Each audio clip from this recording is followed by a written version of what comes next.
రెండు చేతులతో భగవంతుని స్పృశించాలి తప్పిస్తే ముక్కు, ముఖము, కళ్ళు, పెదవులు ఎందుకు రాకాలండి?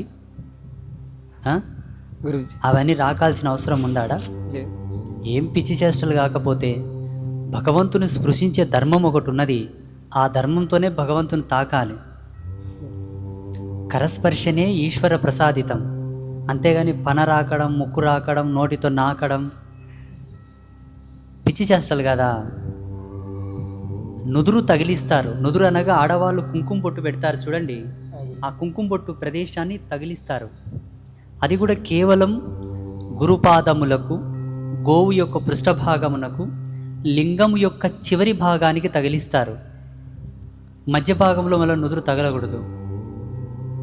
పానపట్టం ఉంటుంది కదా, పానపట్టం కూడా మళ్ళీ నుదురు తగలకూడదు. నుదురు తగిలియలే కానీ ఆ ముక్కు రాకడం ఏంటండి విచిత్రం కాకపోతే.